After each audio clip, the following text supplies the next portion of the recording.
Hello दोस्तों, welcome in target teaching school. Pedagogy of maths के लिए आपकी क्लास नंबर ये 10 है और चैप्टर 10 भी है। ठीक है, तो चैप्टर का नाम क्या दे रखा है? बीएड सेमेस्टर सेकेंड सेमेस्टर के लिए, जिसमें आपका पेपर ऑब्जेक्टिव होते हैं। ठीक है, तो पाठ्यक्रम का अर्थ, अवधारणा, पाठ्यक्रम निर्माण के सिद्धांत, इससे संबंधित प्रश्न होंगे। चलिए प्रैक्टिस करते हैं। पहला क्वेश्चन क्या दे रखा है? तो पहला क्वेश्चन दिया है, वह कौन सी पद्धति है जो सरल से कठिन की ओर तथा पूर्ण से अंश की ओर शिक्षण सूत्रों पर आधारित है?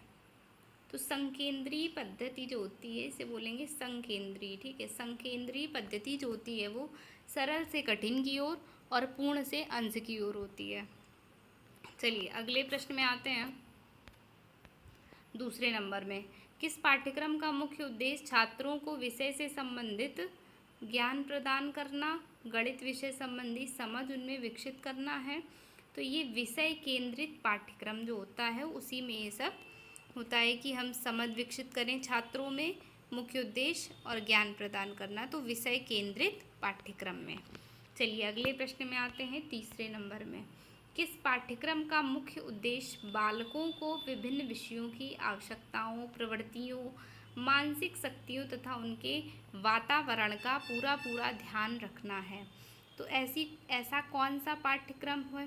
बाल केंद्रित। भाई बालकों के उद्देश्य से जुड़ा है ना, तो बाल केंद्रित हो गया। बालकों के वातावरण, उनकी शक्तियों से संबंधित है। चलिए अगले प्रश्न में आते हैं।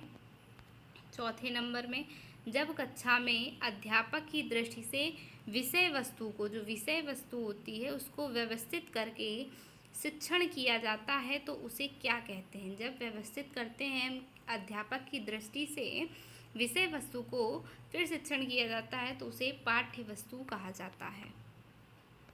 चलिए अगले प्रश्न में आते हैं। पाँचवें नंबर में, पाठ्यक्रम को मानव जाति के समूचे ज्ञान अनुभव का केंद्र बिंदु समझा जाना चाहिए, ऐसा कथन किसने कहा है? मानव जाति को पूरे ज्ञान का क्या समझा जाए? केंद्र बिंदु समझा जाए, ये कथन संबंधित है। तो ये कथन फ्रॉबेल ने कहा है। फ्रॉबेल के द्वारा ये कथन कहा गया है। चलिए अगले प्रश्न में आते हैं। छठवें नंबर में, किस पाठ्यक्रम का मुख्य उद्देश्य सामाजिक मूल्यों, समस्याओं पर विशेष रूप से ध्यान देना है? तो कोर पाठ्यक्रम जो होता है इसमें सामाजिक मूल्यों और समस्याओं पर विशेष रूप से ध्यान दिया जाता है कोर पाठ्यक्रम में। चलिए अगले प्रश्न में आते हैं। सातवें नंबर में, निम्न में गणित पाठ्यक्रम की विशेषता है? तो गणित पाठ्यक्रम की क्या विशेषता है? समय एवं परिश्रम का दुरुपयोग होता है क्या गणित में? नहीं। मूल्यांकन में सहायक ना होना, ये भी रॉन्ग है। इनमें से कोई नहीं तो ये तो रॉन्ग हो ही गए, क्योंकि एक देखते हैं कौन सा ये सही है कि नहीं। शिक्षा की प्रक्रिया को व्यवस्थित करने में सहायक है। गणित जो है वो क्या करता है? शिक्षा की जो प्रक्रिया होती है उसको व्यवस्थित करने में सहायक है। चलिए अगले प्रश्न में आते हैं। आठवें नंबर में, किस पाठ्यक्रम को क्रिया केंद्रित, शिल्प कला केंद्रित पाठ्यक्रम भी कहते हैं? तो अनुभव केंद्रित पाठ्यक्रम जो होता है इसी को क्रिया केंद्रित और शिल्प कला केंद्रित कहते हैं। अगले प्रश्न में आते हैं। 9 नंबर में, निम्न में पाठ्यक्रम निर्माण के सिद्धांत हैं? तो पाठ्यक्रम निर्माण का सिद्धांत क्या है? सामाजिक एवं सांस्कृतिक मूल्यों का सिद्धांत, ये भी है। उच्च कक्षाओं की आवश्यकता पूर्ति का सिद्धांत, उपयोगिता का सिद्धांत, तीनों सिद्धांत जो हैं ये पाठ्यक्रम निर्माण में सहायक हैं, तो ये पाठ्यक्रम निर्माण के सिद्धांत हैं। चलिए अगले प्रश्न में आते हैं। 10वें नंबर में,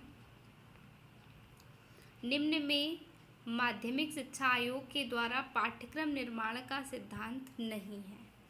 ठीक है, तो परंपराओं का जो सिद्धांत है ये माध्यमिक शिक्षा आयोग द्वारा पाठ्यक्रम निर्माण का सिद्धांत नहीं है। अगले प्रश्न में आते हैं।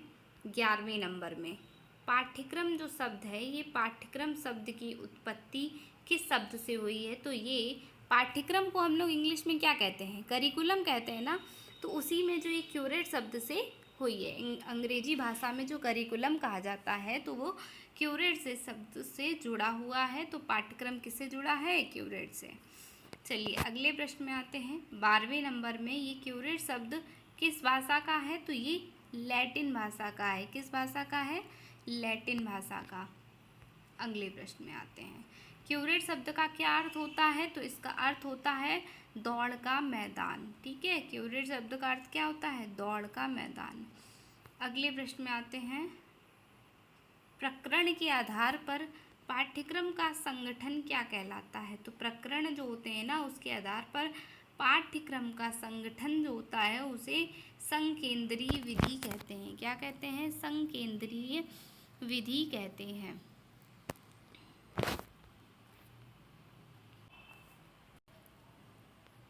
चलिए अगले प्रश्न को देखते हैं। 15वें नंबर में पाठ्यक्रम का अर्थ है। पाठ्यक्रम का क्या अर्थ होता है?